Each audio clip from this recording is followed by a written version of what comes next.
All right, everyone, welcome to another episode of Line Your Own Pockets. In this episode, we are going to go through just kind of a framework and a step by step on what are the steps of systematic trading? Because, like most things, most people probably aren't just going to dive right into fully automated robots and machine learning systems and blah blah. So, if you were getting into the pool, what would the steps be to take?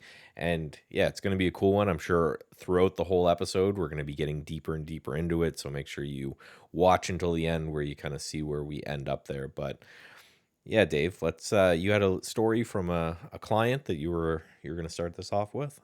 Yeah, so I'm working with a client now. His name's Leo. He's a very interesting guy. He lives in England. He's a professional windsurfer, and he's Cool. he, he coaches windsurfing in the Olympics. So uh, he's a high performance guy, Yeah, and that's really cool. he trades. Um, Sort of, I would say he trades a system, but he does it all pointing and clicking. Basically a discretionary um, Hmm. system. So he totally sees the value of full automation. He's in a great position to do that because he's done all this back testing for like 4 or 5 different strategies. He's put them through the cruncher. Like he knows exactly what he wants to trade, and he could really see the full value. But he's never made an automated trade, so he's just so comfortable making trades, pointing and clicking. And this is the exact kind of person that, and the kind of trader that is going to have a huge payoff from automation. I Hmm. mean, this is, Well, yeah, because so, they already they can already see the benefit. It's I think the people that you talk to that are still doing it purely discretionarily, those are the hardest to convince to kind of hand off the execution to the bot because they kind of see themselves so integral in everything that's happening. But someone who has done the back testing work kind of has a good understanding of, oh, right, now that everything is laid out in front of me, then why would I be the one to do this, right? And so yeah, so it makes perfect sense. yeah. So the way I approach people like this is I always try to figure out a way to introduce a strategy that is for them, that is completely additive to what they're doing. So they can continue doing what they're comfortable doing. They're making money. They can continue doing that, but then have this thing on the side where it's completely additive to what they're doing, and they can Hmm. kind of see these separately, and then introduce this in a way that makes sense. You don't want to rip out what you're doing, especially if it's working. Right. I never suggest people do that. I always like to have an additive approach and then phase things in, because you'll get accustomed to it over time, and um, you'll see things differently. Okay, so what's step one to that, right? And let's just start going. Okay, he's starting to get systematic, and that's kind of what we're talking about here. So even maybe outside of this particular example, you have someone and they come to you and they're doing a thing and they've got the data and it's working for them. What's kind of step one into systematic trading, or where to get that person started?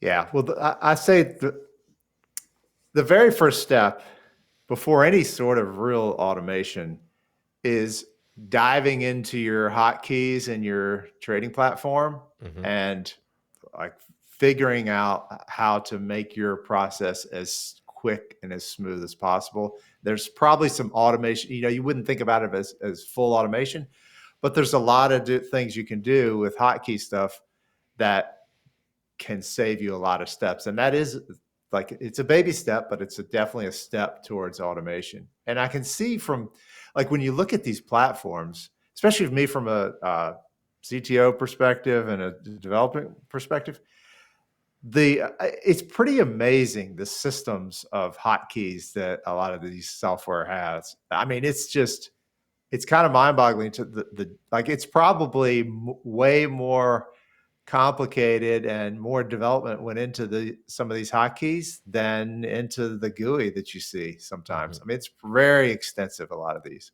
Well, yeah, I always used to give the story that when I started at the prop firm, they wouldn't give you a mouse. They would unplug it from the computer and you Yeah. had to. And ever since then, just general productivity on these machines that kind of govern our lives. It's every time, you reach over to grab the mouse, it's a good exercise to kind of think about what did I need to do there, because you're right. If you're someone who has a setup that works for you, I would say kind of step one is you got to make sure that that's getting alerted to you in real time and says this is the thing that has to, it's time to take action because this thing's occurred. And then, yeah, if you're grabbing for your mouse, which is just such an imprecise tool, and trying to look for the thing to do, that's way harder, because you're right. I would write out all the steps of, okay, I get an alert to take a trade, or my conditions are met, or whatever it is, and then what are all of the exact steps you do, and then just try to use hotkeys like you're talking about to cross out some of those lines. Because if the steps are, go to some drop down menu to try to figure out a position size or something like that, that's the easy stuff that could just kind of be cut down pretty immediately, right? And these are really baby steps to get started, but Yeah. sometimes it's these early steps I think that make the biggest difference. Yeah. And, we won't even necessarily go into here like creating a strategy, but if you think about it, looking at your routine, figuring out exactly what you do from a discretionary perspective, and translating that into a strategy, into a back test, that's there's a lot of steps there that you may not realize that you're doing, that you need to capture. So it's Hmm. just that part is, and we can kind of assume that the trader does have a back tested strategy. They can see the finish. They can sort of see the finish line. Wow, this is going to be great. I can make a lot of money with this strategy. Um, but maybe there's a lot of trades there, or they can't imagine being able to trade it manually. So yeah, it's important to go through that process and that step, because that's the main thing that opens up the possibility for automating your stuff. Well, and then one step back, I think would also be is make sure whatever broker or platform you have access to has that ability, right? And it's 2025, so they should. And I'm specifically thinking of one broker, which is the most popular one out there right now, which is kind of just for casual people because they just started with an iPhone app. Now they've recently launched a full fledged desktop app, but I would say, just because I know there might be comments of that step one is like my broker doesn't do this. It's like, well, there's a lot of brokers out there, so I would make sure that whichever one you have is conducive to being able to shorten up that learning curve, kind of tighten up that, so that you can just be faster when it happens. And what you'll probably notice is, even on top of taking a couple steps towards automation, while at the same time you're also kind of just tightening up and making sure that your broker is going to be okay for automation, right? Because that's the same brokers, I would imagine, if you did like a Venn diagram, the same brokers that have really advanced hotkeys on their platforms are probably also the ones that have some sort of service to help automate the system a little bit better. Yeah, that's probably true. Um, so this whole when we discussed this topic, it made me think about my history in trading and when I got started. And I've gone through I think I've gone through probably all the steps for, what, how to dip my toe in to gain confidence over time. I've gone through I bet probably six major iterations of software that I've developed just for myself to make trades or make parts of trades or like enter my exit orders. So, and when I've kept those around, and it's kind of an interesting stroll down memory lane looking at these. I think almost all of them still compile, which is the developer, you're like, okay, I must have done something pretty well if a lot of these are still compiling as old as they are. Because I mean, I think I wrote the first one in probably 2006 or seven, Wow. so it's a long time ago now. But I remember the very first thing I did was I created an app that would enter my exit orders. I would enter I would manually enter the trade, and then I would have a simple app just enter all the exit orders all at once. So I did this through IB, and that's a very natural first step. You have to Hmm. have your exit orders defined. You have to, uh, so you have to have gone through the work to figure out what those should be. Yeah. And once you get those set, there's all sorts of mistakes you can make by doing that manually. When you can just click a button and have those all entered perfectly, that's a great first step because it's not going to do anything other than what you've already entered. So that's a very easy first step towards full automation. Yeah, and I love that. And sometimes, we did a little bit of a conversation about order types way at the beginning. If you'd have to scroll way back on the podcast for that. That's another one that you're kind of mentioning is that, I would imagine when you first started trading, there wasn't nearly as robust. You can put out a trade and have maybe a stop loss and a profit target and time stop and all of these different advanced order types attached to it. But I would kind of put that in the same ideas as you're trying to figure out what keys you're going to press to place orders. See if there's ones that you can place orders, and with that one order to get into your trade, there's a whole slew of, so you have all of your exit criteria sorted. Because now you've gone from someone who's pointing and clicking and going through, and here I'm gonna buy this here, and I'm gonna set a stop loss here, and I'm gonna put a top profit target, and then I'm gonna make sure it gets out at the end of the day. And already you can see that you can kind of probably shrink that to like one or two button combinations where you're Hmm. buying the stock and then immediately your stop loss hits and your profit target's out, and it's all good. So you've gone from something that probably took a minute or more to something that now is taking like a second or more. Yeah.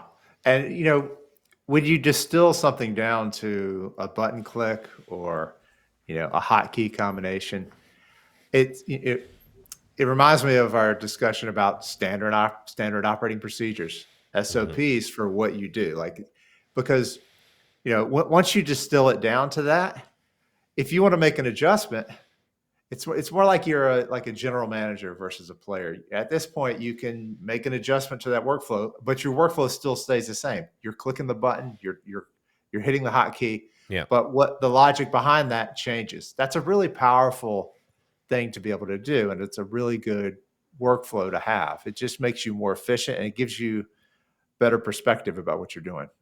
Yeah, and that's again, I love the business analogy there because it's the same thing. I have my processes the same. So if I were to implement even an entirely new trading strategy to what I do right now, my process remains the same. It's just a more data gets kind of copied from one place to another, but it's not like I'm doing a whole bunch of different steps or different processes. So yeah, and I just couldn't, this is the place to get started because yeah, you've gone from someone who's manually looking at 10,000 things to you're hitting one button as it went through. And I'd actually just experienced the same thing where recently I was going through my SOPs and I introduced a new entire trading strategy to kind of my repertoire, and all I had to do was like add like one or two lines into the document and then move on from there. Where before I probably would have forgotten a handful of times until you kind of get that muscle memory. And also, once you've laid it out like this, I think it also makes it way more glaringly obvious which are the unnecessary steps. Once Yeah. you hit the one button and it does all this for you, well, now you're looking at, okay, well, what doesn't need to happen? And it gets you a little bit closer to that goal of, well, if at the end of the day, if I'm just sitting here and hitting one button every time an alert comes through, you can start to see how the natural push towards automation comes because at that point you're probably actually getting really bored. You're waiting for an alert to go off and then you're hitting one button and you're like, what am I doing here? Right. Yeah. It's somewhat depressing if you have a high uh, you know high value of what you do. I mean, you're really replacing yourself. You're Hmm. outsourcing a lot of what you do. So it does. It could be scary to people, but yeah, you're right. That's I love that approach, and getting rid of steps is great. Um, so okay, here's another iteration of a program that I wrote. I think this was later. Um, so at this point, I was trading a system that looked for a, a specific candle pattern. And so I would have to have the chart up and look at it. And it's, at this point, I was, I had probably 4 monitors just so I could have all these charts up so I could see, watch the pattern appear and then Hmm. take the trade.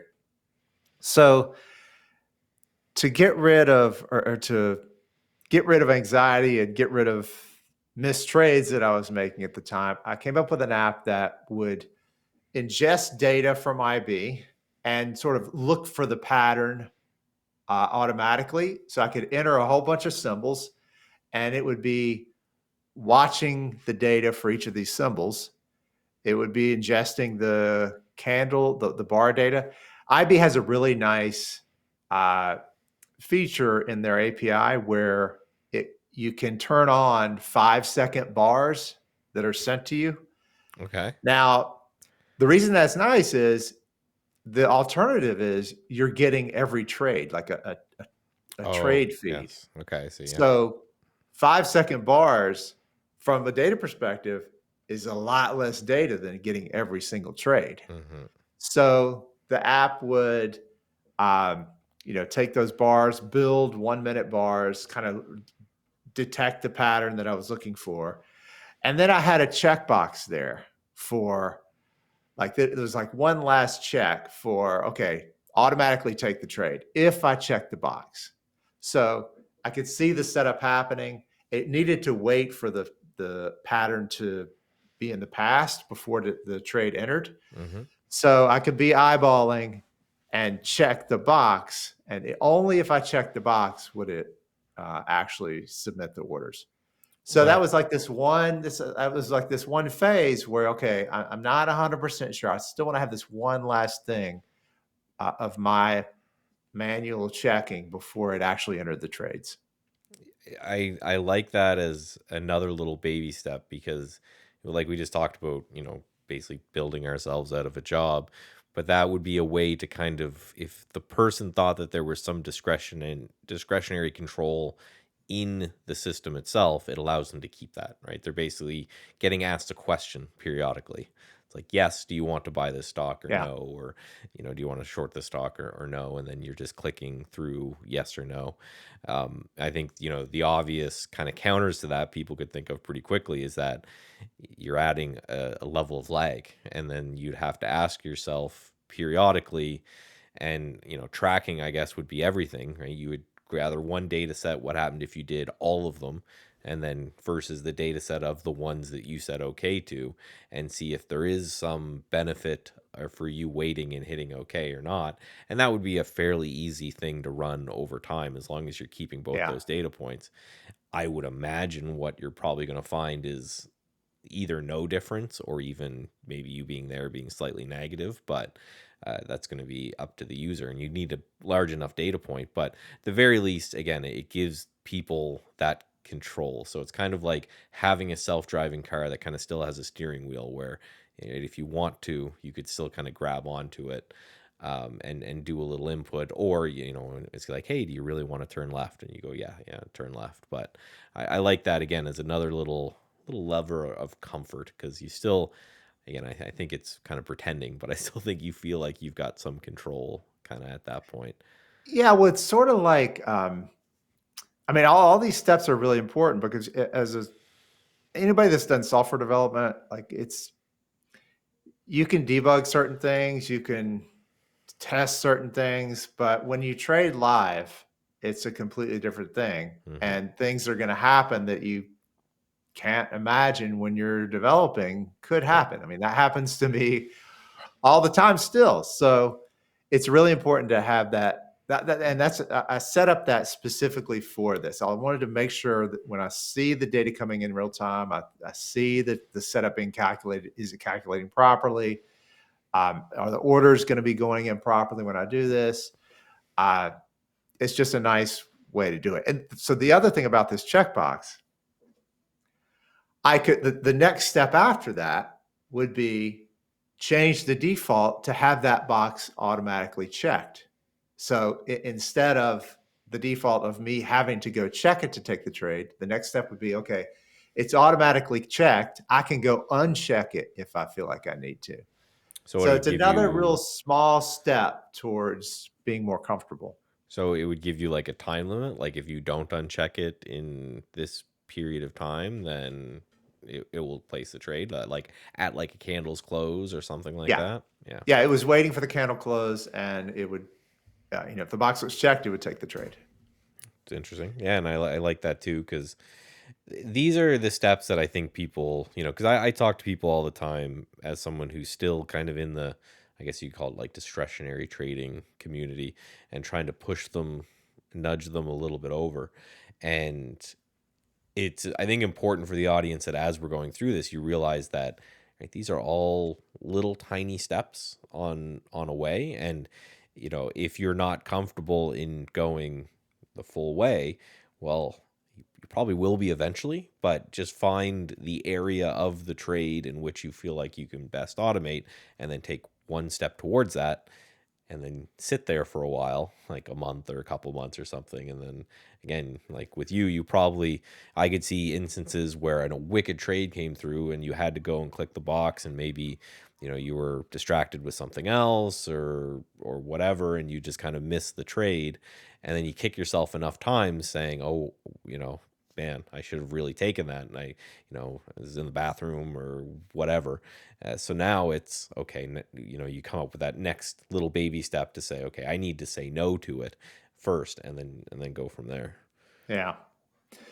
All right. So here's another phase that I went through. So back probably 15 years ago, I would trade futures. I was trading a system that would trade the ES, and I used a different tool to set up some automation for that, and I used AmaBroker. Now, AmaBroker is a platform that I mostly use for backtesting.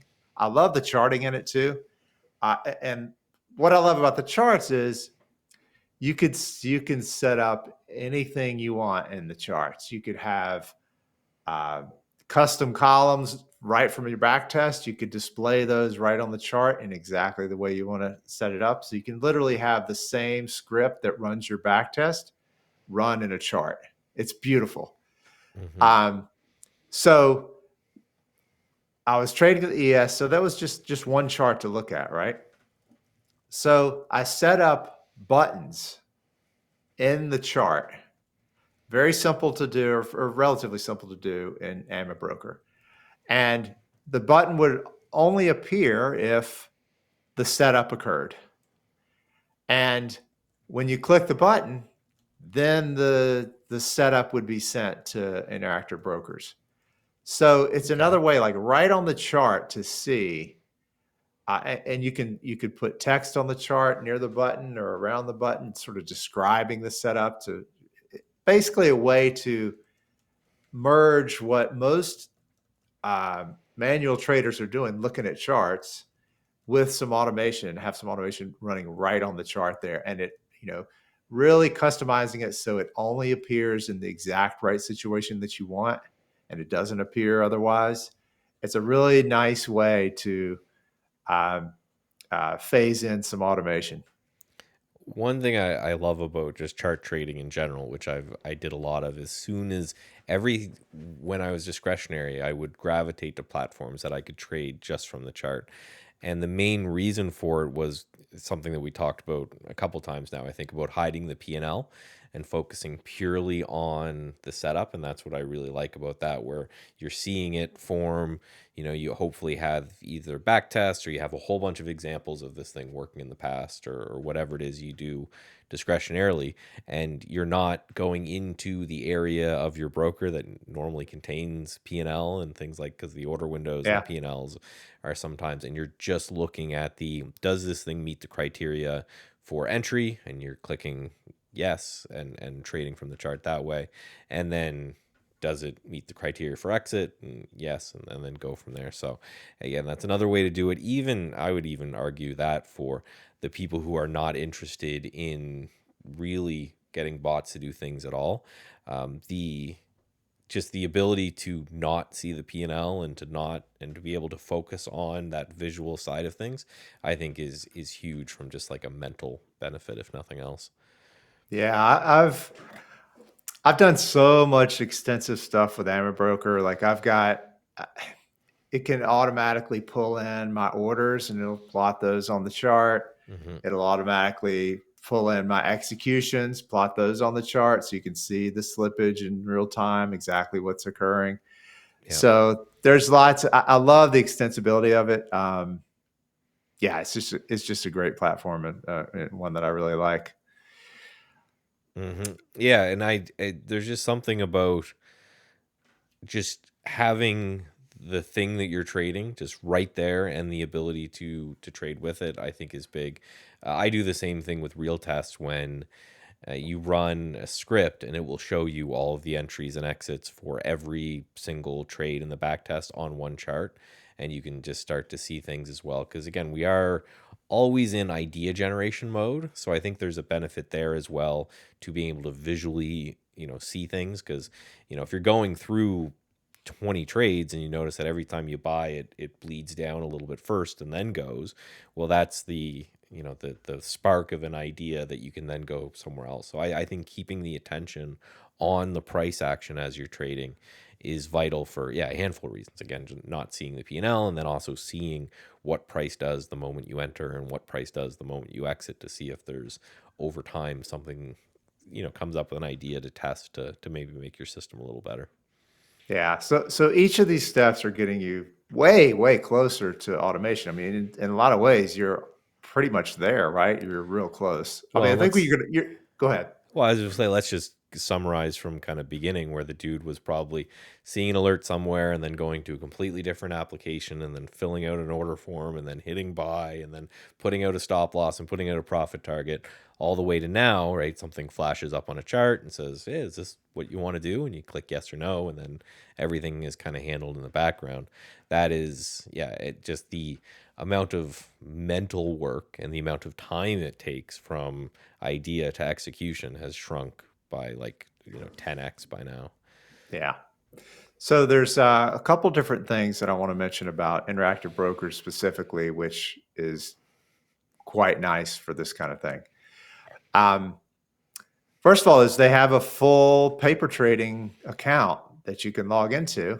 You can have it running alongside your regular trader workstation. You can have two instances of trader workstation, one with your live, one with your paper trader Mm-hmm. going, and you can run all your automation through the paper trader first. And that's certainly recommended because you know not only just for seeing if your strategy works, but you really want to see if the automation works in a way that makes sense. And you want to see that it's working in real time. And you Yep. can easily do that without risking any money at all. So and everything about the API, your program is going to be exactly the same. You're just going to tell it to connect to the paper trader instead of the live trading account. Well, and I've actually given this same recommendation to a bunch of traders I know, and almost like a competition to kind of prove to themselves that they should be more systematized is okay. If you're not, build a bot to do what your system is and put that on a paper side of things, and then you trade live. So we're not changing what you're doing at all, and then just compare the two every day. Yeah. And you'll, again, most times I don't think anyone has ever come back to me and said no, I'm better. Most times over time it is either close enough that it doesn't shouldn't matter at all, or the bot is significantly better. There's never been a time that the manual trader's been better. And that's usually a really good convincing moment where they're like, okay, if it had been Switch and I was paper trading and this thing was trading live, I would have made more money and I didn't have to do all the thing and spend all the hours that I spent actually hitting the button. So that kind of like bake off mentality of it's you versus the bot you built, I think is a great way to kind of push people to that final, right? That's like the final, okay, now it's time to start getting serious because I can see it make more money than I am, and it's obviously way less work. So, and who doesn't want more money for less work, right? Yeah. So there's another feature in the Trader Workstation Interactive Brokers API that's really nice for this. So we talked about connecting to a paper trader. You can actually set up, like, let's say you're ready to trade live. One step in there, that there's an option for, like, there's two statuses for an order. You can actually queue the order in Trader Workstation, Mm-hmm. or you can have it automatically transmit. Yeah. So in every application I create that interacts with Interactive Brokers, I put a little button in there for actually transmit the order. So it's either a checkbox, it's either enabled or disabled. If it's disabled, it's going to queue the orders in Trader Workstation, but not make them live. And what that allows you to do is go eyeball them and then actually manually go click the transmit button that you're used to clicking when you're trading manually in Trader Mm-hmm. Workstation. So it's like queues everything up exactly. Like you can double check it, then you can click transmit there, and that's usually, you could do it really fast. So I love that step precisely because of what we're talking about here. It's a step toward automation, but you don't have to do the whole thing. There's this very, very convenient step before going to full automation and making it live. Well, yeah, and this is kind of like, right, everything raring to go. You're not pressing to place a trade, you're not whatever. You are just kind of like a traffic guard at that point. Like the car is coming, you're either going to stop it or not. Because, yeah, I've played with that a little bit with a bot that you've built. It just, the order goes and just sits there, and it's just waiting to hit transmit. And you're Yeah. right. If you're still a little bit nervous about letting the trades go through automatically, and or I guess the other thing is, if you're trading a new system and you want to make sure that everything you has calculated correctly, then yes, I would have something that you expect to happen, and then have that actually order go in and have those line up. I could even see a world where you're still running something in paper, and then just making sure the two orders align. So in paper, if it bought you 100 shares at $10, you're waiting for the order to come into live, and if it says 100 shares at $10, you're just hitting okay. So that final check, just to go, okay, everything is lined up. Now we hit go, and then I'm sure everyone's already knowing what the next step will be, and it's just send her right through, right? Yeah. So the next step is, yeah, enable that checkbox so that Mm-hmm. when signals come in, they're automatically sent to Trader Workstation. They're automatically made live. So by the time, it's actually interesting because by the time you make that step, you're really confident it's going to work because you've gone through all these steps to Yep. verify over a period of time.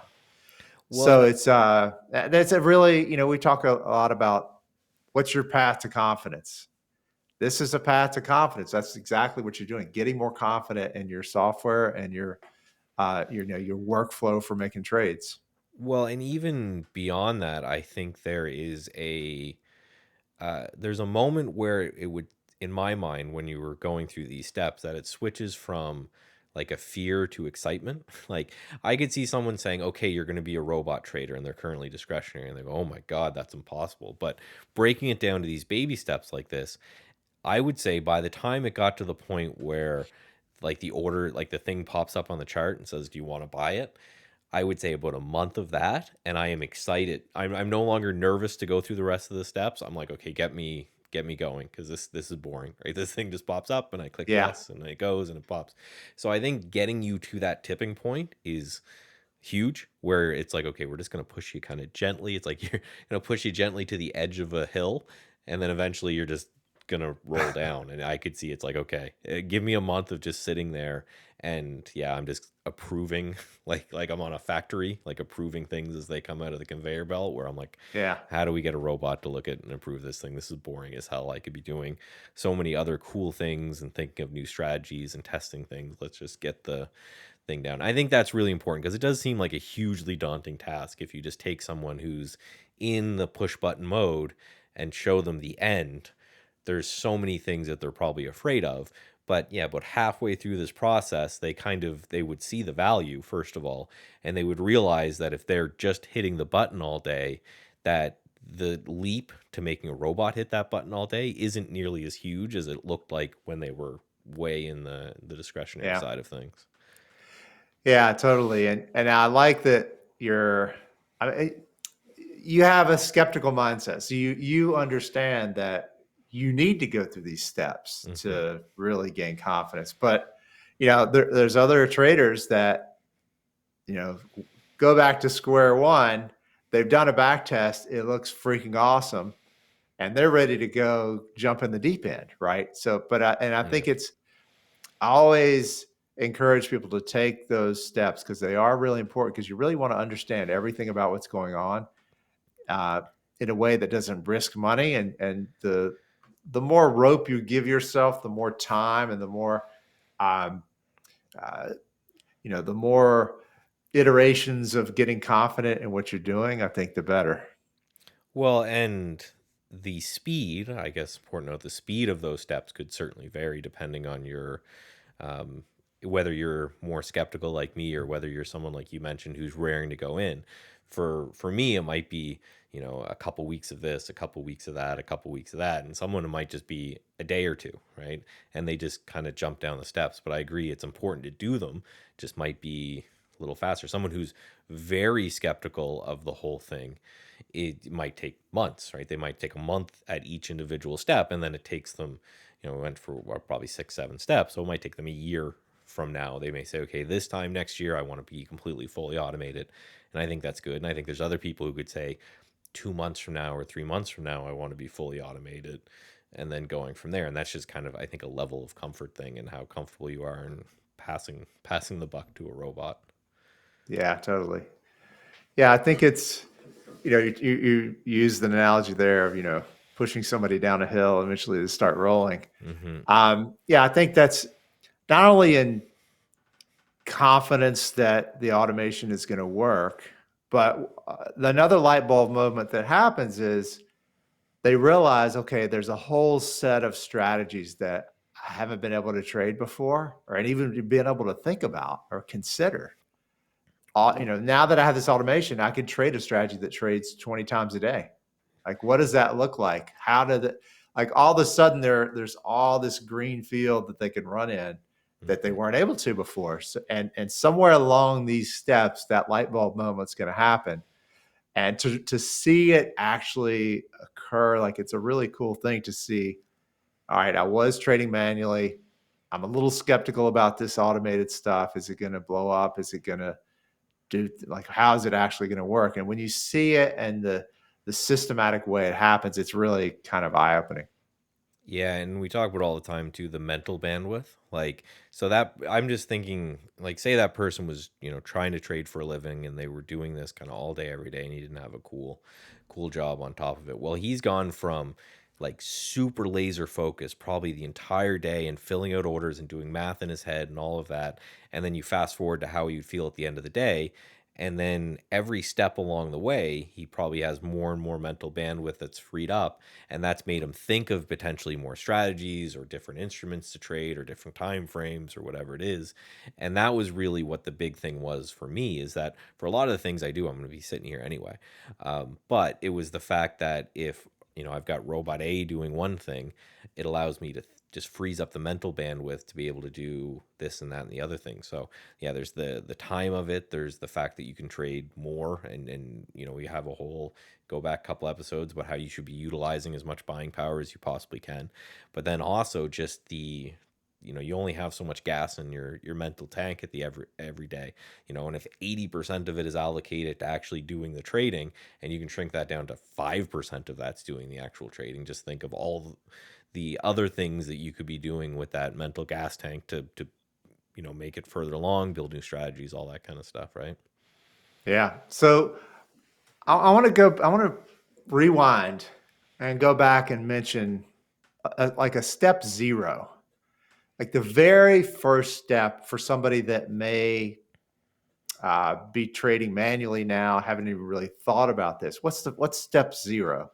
Now, a lot of times, what I've seen is traders will be using a scanner like Trade Ideas, and there, when you're making manual decisions about things that come into your scanner, one thing you could do, like the very first step, is configure your scanner in such a way where you're only seeing the stuff you're actually going to trade. Hmm. And for some traders, that's hard to do. Like it's they may be used to seeing a whole bunch of stuff come through there, and they're sort of manually or weeding stuff out mentally. Yeah. But to really that'll force you to figure out, okay, what exactly are the signals that I want to trade, and what are the ones I don't want to see. And if you that's more mental bandwidth. If you can get rid of the signals that you don't want to see, that's incredibly empowering too. Hmm. Yeah, and I think it all comes down to that. You talk about it that developers wear as a badge of honor the word lazy, right? And then you're Yeah. able to go through and say, "Yeah, I am intentionally looking at the end of every day and saying, well, what can I remove from either whether it's just stimulus of looking through a bunch of charts or whether it's actions that I have to take myself or even emotional side of trading, like what can I get rid of?" And then you can see that every step that we described along the way just pairs that back a little more, right? And detaches you a little bit more from the actual trade itself until eventually you're just in a situation where you're just sitting there and you're watching your robot take orders and maybe looking at them to see what's happening, and then all the other work of right journaling and keeping up and doing all that stuff. So I was going to ask this particular client, this individual that you were talking about, how long do you think it will take them to get there? Do you have a roadmap or a plan set up already, or? Yeah, I don't think it's going to be long. I think it's going to be like a month or so, because Mhm. he's got the whole workflow. He's creating these strategies, doing the back testing. He can see, he's putting his stuff through the cruncher. He knows what's possible. Mhm. And but he's also has been trading for a long time, so he knows to be skeptical about things. He knows not to. Uh, it reminds me of some really good advice from a very good developer I got many years ago. He's just always be paranoid. Mhm. Always be paranoid. Like, what are you not thinking about that you should? So he has that mindset, and but he has enough experience now where he can, he's not going to be paralyzed by that. He Yeah. knows the steps to go through it, and I predict about a month, and it's super exciting because I know what he's gonna. It's the same thing I experienced 15 years ago. It's just the whole game changes. Well, listen, right, and you can get there as well. Listen to the viewers, and at least I would say after you listen to this, commit yourself to one of the steps because you can see a lot of them, especially the earlier ones, are very minor. They're like house cleaning, right? They're like just little tiny things that will save you a couple seconds here or there every day, and those alone will add up over time. But kind of like we mentioned, the that's the start, right? And then as you get going, I think very quickly you get to that tipping point where you go from this is a daunting task that I'll never be able to do, kind of all the way into that side of things. And it's really interesting from a systematic approach what you can cut out. And it kind of leads to one of the reasons that we did this episode. We're not going to go too deep in it. We are going to do a little tease of something really cool that's going to happen in the next episode that's going to talk about this discretionary, systematic, and the split between them and the ability to do where things shine and all of that. So definitely make sure that you're tuning in to that next episode. I'm certainly pumped. I know Dave is. Yeah, yeah. You're not gonna want to miss the next episode. Yeah. Let's just So say that. make sure you're subscribing and following and signing up for email lists and all that because we'll definitely get out to you when this is done. It will be super cool. But as always, I'm Michael Noss. And I'm Dave May. Thanks for joining us on Line Your Own Pockets.